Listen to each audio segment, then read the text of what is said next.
John Barnett here, and we're looking at the Rome map sites of spiritual significance. This is the Ara Pacis, I told you, the burial place of Augustus. And then moving down the Tiber River, right here is St. Peter's. Now remember, that's where Peter was crucified. Then moving down the Tiber River to right here. This is the oldest bridge in Rome. This is the Theater of Marcellus, and that's where we remember Paul's 2 years waiting to go to right here. This is the Basilica of Julia, number 4. That's the law court where he was tried. Luke and Acts were the attending documents. On Paul's second imprisonment, he's moved to right here, number 5. Number 5 is that very precious place called the Mamertine Prison. And then just north of it is number 6.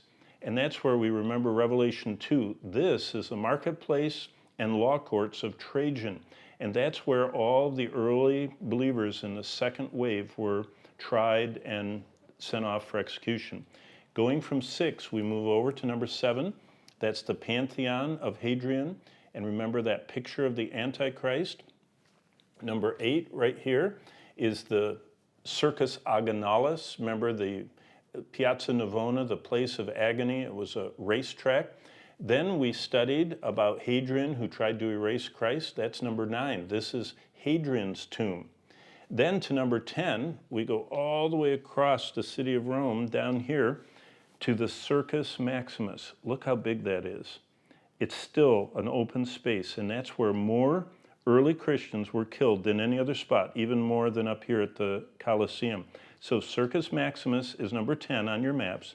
Number 11 is Domus Augustus. This is the house of the first emperor. Now notice where it is. He could look from his house down on the chariot races here at Circus Maximus. So Augustus's house up here, number 11.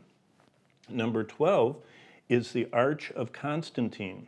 Remember the one that legalized Christianity? That's number 12 there on your map.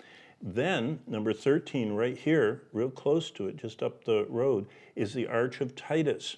And you remember all that we said about the destruction of Jerusalem. Then the most well-known site, number 14, is the Colosseum. And the Colosseum, number 14, used to be a lake. Before it was a Colosseum, this was a lake for Domus Aurea. See where Nero's house is? This is Nero's golden house, number 15. And you would eat looking at the lake, and then the lake was filled in, the Colosseum was built. And that's number 15.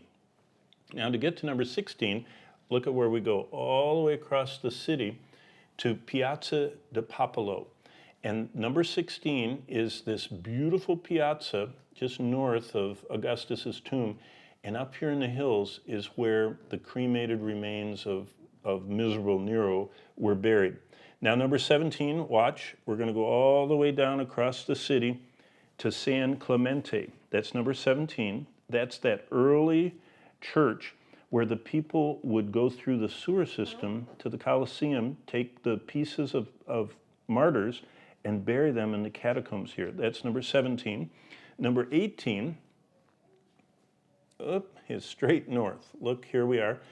Had to find it on my map. And if you have trouble finding these, it took me quite a while. Number 18 are the Baths of Diocletian, huge reminders of the man that was so good at engineering, and he tried to erase Christianity and almost did it. It was the closest Christianity came to extinction. Now go directly south, and look where we get. This is the Lateran. Now remember, number 19 is Constantine's palace that became the seat of the Roman Catholic Church and has that ex-cathedra. But look what's right across the street from it, number 20. That's the Scala Sancta.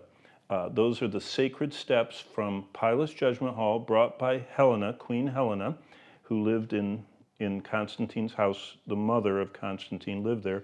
And she brought those steps and across the street from her house built this church around Pilate's steps. And that's where Martin Luther was saved. Then number 21, just come down here, going off the map, this green zone, if you follow it, but the map stops here, is the Appian Way, and of course it stretches all the way down to the ocean.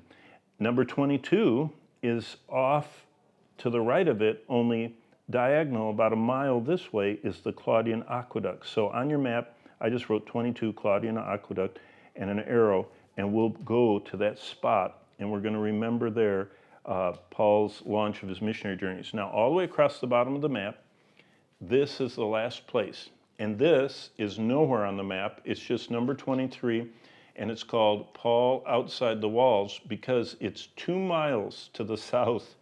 This whole map is about 2 miles by 1 mile. Well, 2 miles down south is Paul Outside the Walls. So those, see this whole map, these are the 23 sites that you should mark on your map. And then we're going to go with my Bible, and I'm going to show you what I write at each site, the scriptures we cover, and the place in your Bible you can find these.